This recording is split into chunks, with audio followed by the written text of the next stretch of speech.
All right, I think we're live on YouTube. But we'll wait for the old LinkedIn to get fired up. It's a little longer to get through the pipes to the LinkedIn.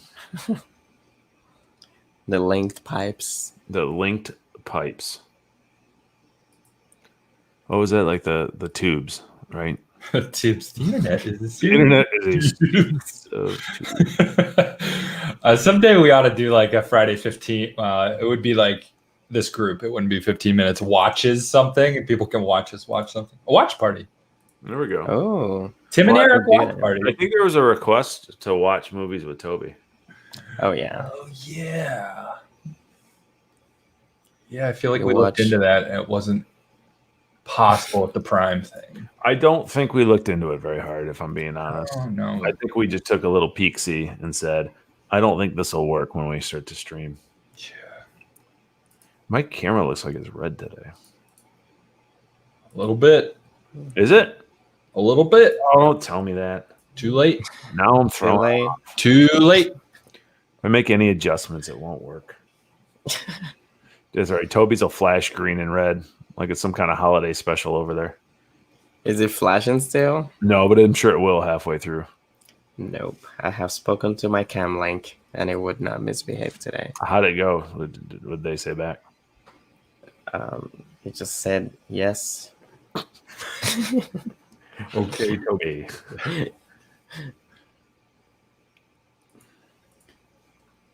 How we feeling, Dave? Did you get the images ready to roll? Yeah, I've got a lot of these things open in tabs. Can jump around to them. All right, we got people joining the stream. Welcome everybody. Well, we're not ready to get the show started quite yet, so as you're joining, grab your Make popcorn. yourself, make Enjoy your yourself Friday. comfortable. Yeah. Mhm. Settle in for the soothing sounds of Toby talking about tech news. Oh, yeah, ASMR. Oh, we could. We got the mics for it. Have Dave ever shown you that spaghetti Yeah, ASMR I don't want is the absolute worst? It's like the opposite of ASMR. No, it's ASM. Don't. Not good. It's the worst. Yeah. It has a lot of views on YouTube, like millions, if I'm not mistaken. I mean, once you put something that gross out there, it ends up happening. Yeah. It's weird I shared it too, because that is like one of my pet peeves or even Right. phobias, I'd say. I forget what it's called, Right. but Food? the sound of eating. Oh. Right. You felt very Hurts comfortable my watching head. that video. As a joke, yeah, but Maybe that's what's going on with my wife. She looks at me when I eat and just kind of gives me a look. So maybe that's what it is. You're like, oh, leave my food. I'll just send her to that link and see. I see I'm not that bad. All right.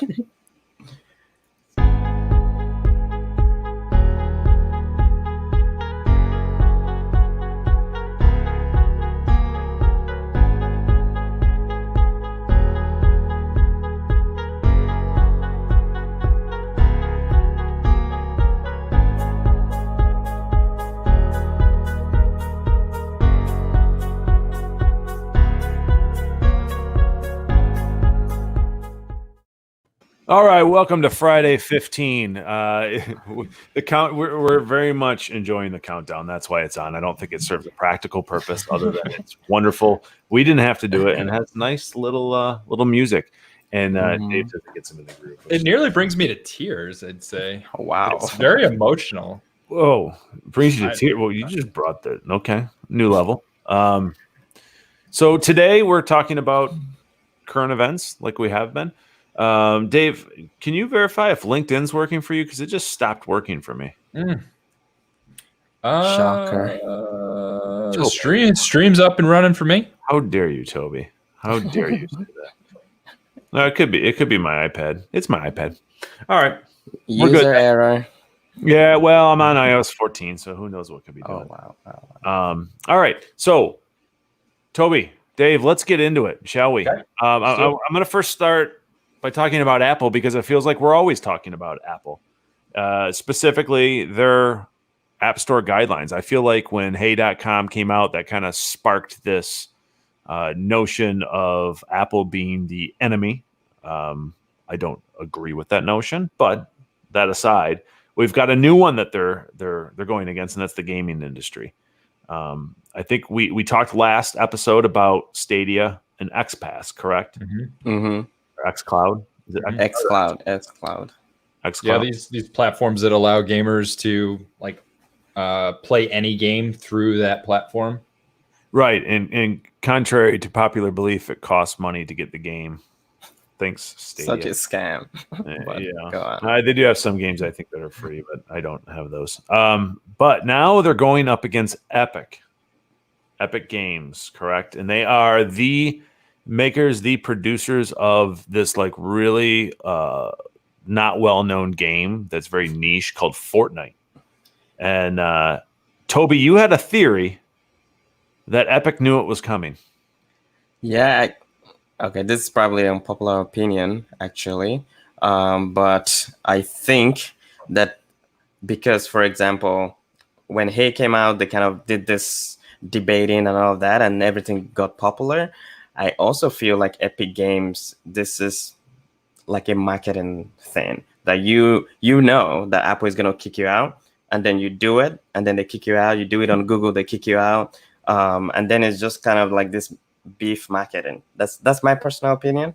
Did you call it beef marketing? Yep. Beef as a service. That's what I call it. Is that an industry term or is that a Toby term? That is a new term by me. Beef as a service. Well, but there's like valid points as to like how Apple is like kind of a walled garden and all of that. It's valid, but also I think personally I can see Apple's point of view as well. All the app stores kind of have the same rates, similar rates. So I'm not in any camp per se, but I just feel like this particular one is marketing. Everything was ready. The lawsuits were ready. The ads were ready. Yeah, it doesn't feel very genuine to me.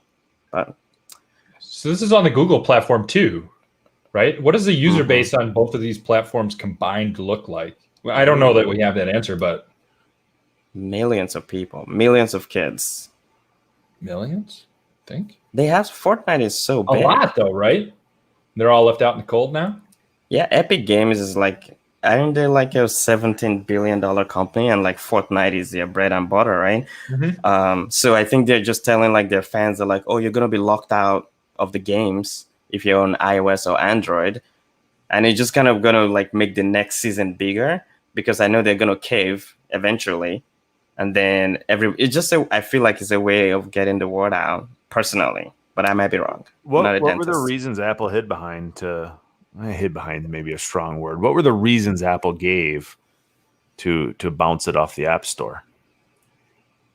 I think my assumption is that like they broke the guidelines of like, I think what Epic Games did was like offer like another way to pay for the games instead of using Apple, and like very blatant. I wonder if we could find a screenshot, and it's like just obviously knowing that like they're gonna kick you out, and then you just did it. That's the same. Go ahead, Dave. Oh, my understanding was that Epic used a server side, like pulled a server side switch or flipped a server side switch to offer this discount that you paid for through Epic, right? Not through the Apple App Store or Google App Store. It's kind of like Audible. If you use the Audible app, good luck figuring out how to get a book on the Audible app. That is quite the labyrinth to try to get through. All right. So Apple's going against Epic. Toby is on the side of it being beef marketing, which is the new term. Don't quote me, but Toby yes. terms. Toby terms. So beef marketing by Toby. Quote him on it. Tweet about it. That was his take. All right. Let's move along here. I'm going to move over to Dave. It looks like you've got something pulled up for us. The Aura Ring. Is that how we pronounce it? That's a good question. So this is a ring that has gotten a lot of popularity lately because I like it. NBA and the WNBA they're using it inside the bubble right now. If you're not familiar, they are playing inside a bubble at Disney. So it's completely sealed off. I suppose unless you're Lou Williams, but completely sealed off. And so they're using these rings to track for COVID symptoms. I don't know for sure if like it actually detects COVID symptoms, but I do symptoms, right? Not systems. You say it 5 times really fast. Symptoms. So it is set up though to monitor well-being, sleep, heart rate at rest. So it's interesting because it's kind of, I mean, you're wearing it and it's out of the way. It's a ring. It's not that big of a deal. I did some reading on it. There's a couple things though that kind of threw me off, like trying to figure out how to do the sizing. You have to take it off, put it on a charging thing at night, or sometimes, but yet it's supposed to track sleep. You're not supposed to wear it while working out, it said, because you could scratch it. Oh, yeah, I don't know. I would say like it does compared to like the watch. I'm not a big watch person, but I can wear a watch, but it seems very like just easy, as you said, easy to use. I haven't worn rings, so I don't know, but it just looks easy. And a lot of reviews too. If it's working for like professional athletes, it should work for me. That's a great connection there, Toby. If it works for LeBron, gotta work for me. Right. The power of marketing. Somebody better put a ring on it, Toby. Get it? Huh? Oh, all afternoon I was waiting for it. Anyways, so it's quite popular. I think we were just kind of bringing it up today to highlight the fact that I have to imagine it's selling well, isn't it? Yeah, Dan, you could order one for me and have me try it out. I'll let you know how the experience is. Yeah, that's not going to happen. So let's move on to Microsoft's new dual screen Surface. Dave, let you kind of get a sec to bring that up, and then we'll pull that back up. This is something that's interesting that our very own Nathan Hughes sent a message that he was intrigued by it. And I certainly am intrigued by it. It's a dual screen, foldable device. It's running Android under the hood with a little bit of Microsoft on top. I'm first encouraged that it's running Android and Microsoft's focused on an operating system that is good, works, has a large user base and a large ecosystem of apps out there.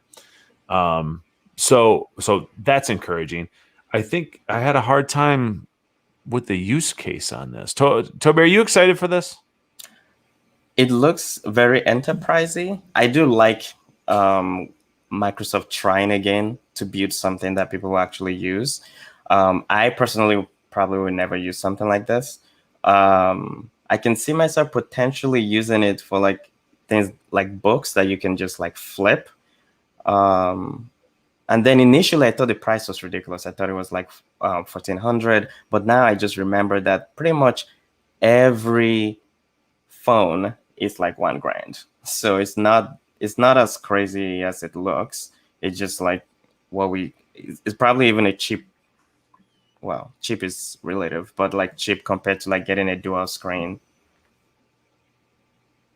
Get a dual screen like computer setup? It's kind of like this iPad, but you can fold. It's more portable than an iPad. It's between an iPad and a laptop. And I recently started using an iPad, and I use it to read a lot. And I can see how I would use this for reading. But would I pay $1,500 to read? Probably not. But this looks good. I struggle. I went through their demo video, and I definitely think it's interesting. I think it's cool. I think it's kind of neat that Microsoft's trying something out. I think it definitely helps for their goal of looking innovative. I don't know. You know what it reminds me of is the Nintendo DS. With that logo, yeah. Well, there's that, and then it just kind of like when you go back to seeing somebody typing on it, it looks like a Nintendo DS. So cool because it's pushing the boundaries of technology and what I think it'll be a great study in how people use their devices and what they see value in. At $1,300, you're into iPad Pro territory. So yeah, Does the Not Fold? gonna lie, it looks cool. It looks really cool. Oh yeah, no, it definitely looks cool. All right, we got a couple more things to get through here. Let's talk about the Michigan unveiling a plan for the autonomous roadway between Detroit and Ann Arbor. It's autonomous Dave, only, right?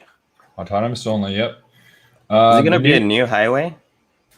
Potentially. What I understand is that the state of Michigan has unveiled this plan to build roadways solely for autonomous vehicles. And they are looking at the stretch of roughly 40 miles between Ann Arbor and Detroit. Love to hear that. Yep. And the plan starts with 2 years of research into whether or not the existing roadways will work, or if We can help accelerate that. The existing roadways will not work. It's definitely not gonna work. We can fix that, so you can jump to year 3 on your plan here. But I've used some. I think I've used systems across 2 different manufacturers. No, 3. No, maybe it's 3 or 4 different manufacturers at this point. I don't know. And I will say, before anybody comes at me and says that Teslas are amazing, I use their system. Yes, it is the best one out there. But I still find that vehicles struggle with roads that are not perfect. So potholes, dips in the road, things that like the human sees and can adjust ahead of time. I've noticed that those systems don't handle those very well. I've noticed like I've had an SUV out on the highway and wind starts to hit, blowing the SUV back and forth. System starts to overcorrect, and you pretty much lose your stomach. It's not fun. And then it jumps to the other lane. So I think autonomous driving is awesome. I think it's really cool. It's certainly the future, but I'm not sure that Michigan roads will be kind to it. So go ahead and jump 2 years ahead. Also, I think it's like a good plan to have, because I've also been like in a Tesla and it's a good experience. I'll admit it's pretty good. But I think like we need more of like some roads that are just designated or like just autonomous roads for us to be, because if every car on that road is like computer driven, I kind of have more confidence in like the judgment in general. But if you mix it again with like this guy's autonomous and this person is just winging it based on experience, there's still that conflict of like second guessing when to like swap a lane, when to pass. So I think this is like a good move. If you leave it to me, there'll be like, I have so many takes on transport, but I like this move personally. All right, let's move on to let's bring Apple back into the mix here. They're looking to launch Apple One, which is an all-in-one subscription bundle. So it looks like it's going to cover Apple Music, Apple TV Plus. I don't know who's watching that. Apple Arcade, which is fantastic, especially if you have kids. I know Jeff Kelly was a big proponent of that, and he kind of told me I needed to check it out. Apple News Plus, still don't know why that exists, and even options like iCloud storage, which I pay for iCloud storage. I pay separately for Apple Arcade, Apple Music, and iCloud storage. So this is intriguing. I wonder though, is this about providing cheaper options, or is this about maybe bolstering some of the underperforming services? It kind of feels like it's maybe a little bit of both, right? Like the Apple probably TV both. Plus and Apple News Plus. I feel like it needs some bolstering. Do any of you use Apple Music? I do, because at one point it was the only way to have Siri play a song without like opening your actual device, and then everyone in the house started using Apple Music, and I don't know. It's complicated, Toby. I don't actually like it, but I use it, and Spotify's better, but whatever. That's fair. You're a Google fan. Dave probably uses it. He uses all subscription. I tried. Yeah. I tried to switch from Spotify. It took me about 2 weeks to make the decision to go back. Well, the desktop app is challenging for Apple Music. It's a real challenge. Anyways, Toby, didn't you say Google was starting to do the same thing? No, not starting. Google has, I believe, Google One, where you get storage, you get YouTube Premium. I think you get YouTube Music. You might pay extra for YouTube TV, but like you have like the Google Suite. Oh, let me tell you, like- you pay extra for YouTube TV. It's like $65 $65 a month now. What? Oh, yeah. It used to be $40. $65 a month? Yeah, man. Mhm. It was like $30 a month. Like it was, or maybe even 20. I don't remember. I got it right when it came out. And that was like the reason I got it. It was cheap. It was Google. I felt like it wouldn't have all the issues that PlayStation View or Sling had.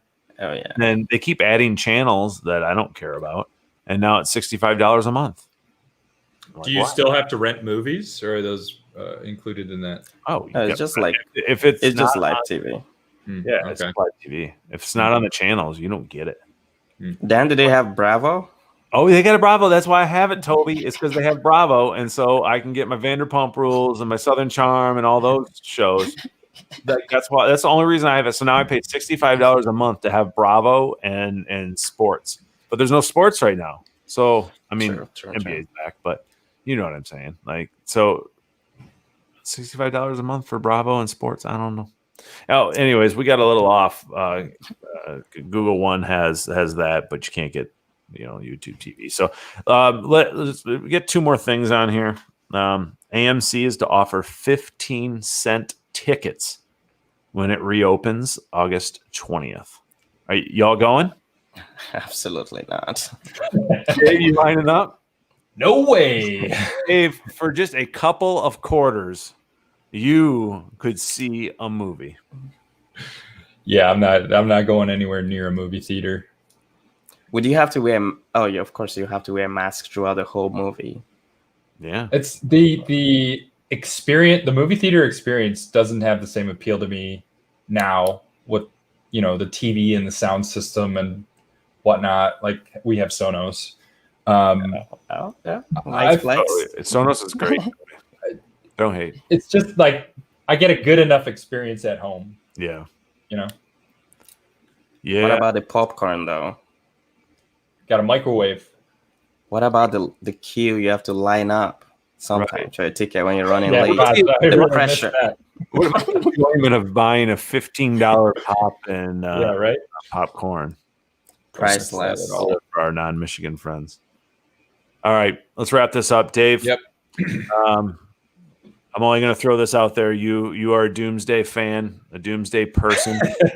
This falls into this category a little bit. That, at some point, the Earth will not be able to sustain the power it will take to store all of the digital TikToks. data that we have. So yeah, I don't particularly I don't have like a hot take on this or anything. I just saw the article and I thought it was interesting given sort of the digital lives we lead and how much data is collected either for advertising purposes or like more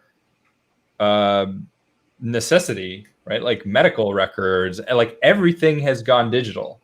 And what this article talks about is this information catastrophe where our ability to power and the storage of all of this data becomes a global challenge along the same lines as like the climate, the environment, population, food, health, energy, and security, according to one researcher. And they gave you a timeline of approximately 130 years until we have that problem now. Like I would think technology moving exponentially means it would be much shorter than that. But it was just sort of an interesting problem that I personally had never considered, but is very real. Should be part of your Doomsday books. Oh, it has. The book he gave me for the Dooms. What's the name of that book? It's still on my desk in the office. That book has to do with mass extinctions. Yeah. I'm like, Dave. That's not really a Doomsday book. That title is misleading. And I wish I remembered exactly what that title was, but it is misleading. Okay. Well, on that note, I think we'll wrap it up on that real nice, high positive note. Thank you for tuning in to Friday 15. Don't forget to go to our social channels, follow us, like us, subscribe, bell icon. We got lots of content coming out. Any parting last words, Toby? We're not gonna let Dave Mhm. talk because he's on his mass extinction kick. I see from a lot of comments here. Shout out to my friends that are watching, aka the Angel Squad. So I see. All right. On that note, we'll see you. Thank you He's for got a Toby. fan club here. We'll see y'all later. Bye. See ya.